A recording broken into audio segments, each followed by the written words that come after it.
My cousin dumped her 4 kids on my doorstep and went on a cruise without telling me. Now I'm thinking about calling child services. Posted by you/Xlearner. I won't make this post long, this happened a few hours ago. My girlfriend and I don't have kids, so we have extra free time, as we're always told by my cousin, who has 4 kids, all minors. Lately, she had been joking around, saying we should take care of the children, all of them, because she booked a cruise with her new boyfriend. We didn't pay any attention to it since it sounded absurd and just laughed along with her. We both had an extra day off since it was a long weekend and were woken up by knocking at the door at 7 a.m. We knew it couldn't be the postman, they don't arrive that early, and we weren't expecting any visitors. I went downstairs to check and saw my cousin's 4 kids standing outside in the cold, with no sign of their mother. I opened the door and brought them in because it was freezing and they had no jackets on. I asked where their mom was, and they said she told them we would take care of them while she was on her cruise, so they took the bus and came to our house. I couldn't believe my eyes or ears. I kept thinking, WTF? I called her immediately, but her phone was off. I tried her new boyfriend, and his phone went to voicemail. I asked the kids to explain exactly what their mom told them. They said, word for word, she said, since you don't have any responsibilities and have free time, you said you'll look after us while she's gone. What do I do? I called my aunt, and she said the same thing, that my cousin told her I agreed to take care of the kids. She didn't even have the courtesy to drop them off herself, she made them catch the bus on a cold winter day. I'm thinking of calling child services at this point. Top/relevant comments. Commenter. Your aunt must know what cruise they're taking. Have her contact the ship and let your cousin know that her kids are going into the foster system. Ops response. Yeah, I think this is the best route. If she had at least dropped them off herself and asked nicely, maybe, just maybe, we would have considered it. But it's freezing right now in Australia, and she made them catch the bus. This is not cool at all. Commenter 2. I would never do it. I refuse to be backed into a corner. Also, who pays for a cruise with a boyfriend but not childcare? Ops response. My aunt paid for the entire cruise. They're doing it tough with 4 kids, so they couldn't pay their own way. Apparently, my aunt thought she was also covering childcare, so my cousin just abandoned them to me. Commenter 3. Am I understanding this right? Your aunt actually agreed to take care of the kids, and her solution was to dump them off with you? Ops response. She lied to my aunt and said, just pay for the cruise and I'll be taking care of the children. That's why, when I called my aunt, she was baffled that I said I never agreed to such a situation. Update 1 day later. Alright, here's what actually went down a few hours after my cousin's kids showed up at our place. We were still trying to figure out what to do, we gave them food, put the heater on, got them settled. Still no word from their mom or her boyfriend, both phones going straight to voicemail. Then around 10:30 a.m., I get a call from a private number, it's the police. They ask if I've got 4 kids at my house. I said yes and explained the situation. Turns out the bus driver who dropped them off is the one who called it in. Apparently, on the ride over, the kids told him they were going to stay with family and gave him our address. He thought it was odd that 4 young kids were traveling alone in the cold with no bags or jackets, so after dropping them off, he reported it for a welfare check just to be safe. A short while later, both police and child protection show up at my door. They were honestly great, they were calm but clearly taking it seriously. I told them everything, showed them the texts where my cousin had joked about us watching the kids, nothing confirming anything, explained how we had no warning, and that they just showed up saying we'd agreed. The kids said their mum told them we had plenty of free time and would be happy to take them. Then, about an hour and a half after that, police tell me they've gone to the cruise terminal and found her on the ship. The ship was at Circular Quay in the city, not too far from my place, and was scheduled to leave at 3:30 p.m. She had already boarded, ready to sail off with her new boyfriend. They pulled her off and told her she had to come immediately, no argument. She showed up at our house looking completely unbothered, full cruise outfit, sunglasses on her head, lanyard around her neck. Didn't even look at the kids, just walked in and said, "Did you seriously get the police involved?" I told her she left 4 kids with no warning, no gear, and no contact info. She starts going off about how I embarrassed her and ruined her holiday. Then my aunt calls, her mum, yelling at me, saying I'd gone too far and that she paid for the cruise as a treat for her daughter, and I'd wasted her money.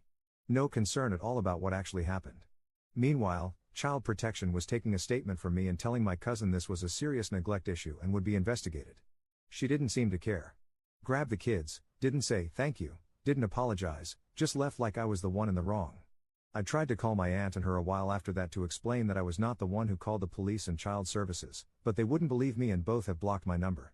Top/relevant comments. Commenter. Sydney? At least you were home to bring the kids in. Ops response. Yes mate, bloody cold in the morning too. Commenter 2. Did they not have clothes, just turned up empty-handed? I'm in New Zealand and the last few days it's been literally freezing. Ops response. T-shirts and pants. No jacket. Commenter 3. Good going bus driver. Sounds like the kids were familiar enough with the bus system that this is not their first time. How many other times have they been left to fend for themselves and in what circumstances? Definitely needs investigating. Ops response. I didn't know she lets them catch the bus like this. No supervision, it was bound to be found out, and I'm glad it happened sooner rather than later. Commenter 4. Bus driver is a good egg. Ops response. Apparently he knows much more than I do, as they've been boarding the bus frequently, especially during school holidays, alone. Commenter 5. I'm just asking out of curiosity, how old, more or less, are the kids? I'm just surprised that the bus driver even noticed or cared.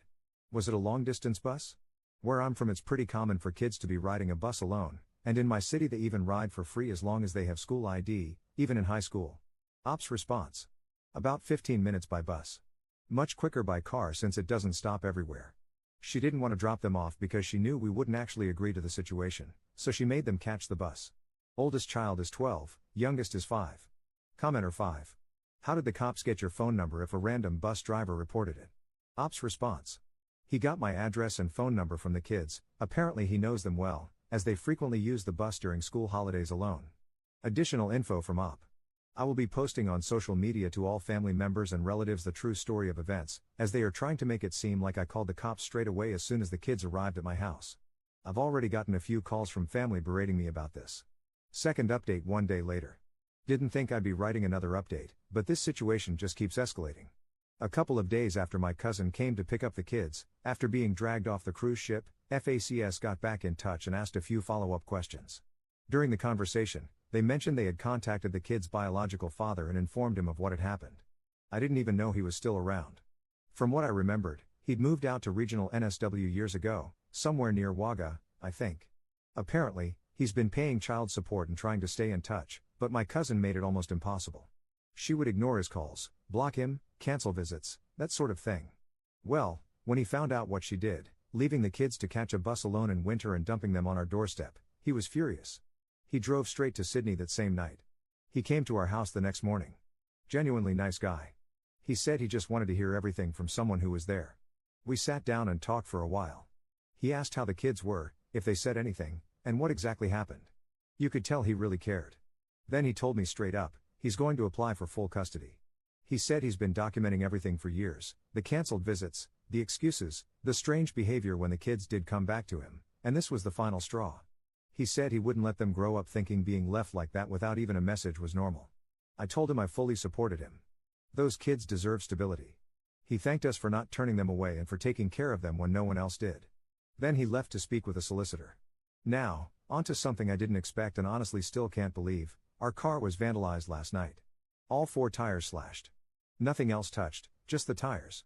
We noticed it this morning when my girlfriend went to head out. No note or witnesses. Unfortunately, we don't have cameras installed, but we've asked neighbors if they have any footage from overnight. Can't say for sure who did it, but given the timing, I've got a few guesses. Especially since a family member called us yesterday blaming us for turning the family against my cousin. No proof yet, but we've reported it to the police just in case. Honestly, we're exhausted. We didn't ask for any of this, just tried to do the right thing when 4 kids showed up freezing on our doorstep. The entire family is believing her version of the story. I'm thinking of compiling a Facebook post with all the information to prove what happened, as things are getting serious now. Top/relevant comments. Commenter. Call the cops and file a report. Let them know what happened. It won't do anything but help in the custody battle. Ops response. I'm thinking it's the boyfriend, he looks a bit rough around the edges, and I've overheard once from her that he has a criminal history. Commenter 2. I would wait to post anything on Facebook until the dad wins his custody case. Where are the kids now? Ops response. With her, as far as I know, still, but FACS are building a case from what I gathered on the phone call. I'm pretty sure the dad will get custody. To another commenter. Yeah, I might hold off posting anything just for the dad's sake. He's going through hell right now, I can't imagine being in his shoes. Commenter 3. I'm shocked the cops let her take the kids home and didn't take them into custody while looking into it all. Ops response. I get the feeling they like to build a bulletproof case before going all in, to seal the deal. Commenter 4. Why on earth would anyone believe her? There are 4 kids that can at least verify that we showed up on the bus without coats or bags. Ops response. It's more my aunt's issue. She will side with her no matter what, since she has children. I'm usually despised by her because I don't have kids and am seen as irresponsible and as having way too much time on my hands. Even if she knows the truth, she'll still side with her. Third update 2 days later. Last night, around 7:30 p.m., we got a knock on the door. My girlfriend opened it and just froze. Standing there was my cousin's eldest, 11 years old, alone, in the dark, holding a small school bag. No jacket, no phone, just said, "Mum told me to come stay here for a bit." We were stunned. We asked where the other siblings were. He said, "They're with her boyfriend." I didn't want to stay there anymore. When we asked why she'd let him leave, he said, "She told me to leave if I didn't like it there." So I did. We brought him inside right away, gave him something warm to eat, and called the police. They showed up quickly, along with FACS. Because of the previous incident with the cruise, they treated this seriously from the start. The boy told them things no child should have to say. Said his mom had been yelling all day, locked in her room, and no one was looking after them. He said he remembered how calm it felt at our place and just wanted to come back. Shortly after, FACS and police went to the house. We were later told the other children were removed and my cousin was brought in for questioning. There's now an active investigation into neglect and abandonment. I don't know if it was guilt, pressure from FACS, or just everything catching up with her, but apparently, she'd been spiraling since the cruise incident. Then this morning, my aunt, my cousin's mum, showed up at our door, absolutely furious. She started screaming at us, saying I destroyed the family, turned the kids against their mother, and that I stole her kids from her. She also made sure to yell at me, "That cruise was the first time she was happy in years, and you ruined it because you don't like kids." We shut the door and reported it. Police advised us to keep a record and said we can apply for an AVO if it happens again. Later that afternoon, I got a call from the biological father's lawyer. He's officially pursuing full custody and asked if I'd be willing to provide a character reference and a statement about what happened, what the kids said, how they were when they arrived, and how we were involved. I agreed without hesitation. I didn't ask to be in the middle of this, but if it helps those kids get to a better place, I'm in. The thing that really stuck with us is that, just before FACS left with the eldest boy, he gave my girlfriend a hug and said, "You're the only people who made me feel normal." That hit hard. We're emotionally stepping back now, but we'll continue to cooperate where needed. We've learned the hard way that doing the right thing doesn't always come easy, but we don't regret opening that door. If anything major happens, I'll post again. Editor's note. Op posted here that the eldest kid's age was 11 but previously said in a comment that the oldest child was 12. Sometimes posters fudge ages a bit for the sake of anonymity, or maybe the kid is almost 12, just turned 12, or Op simply forgot.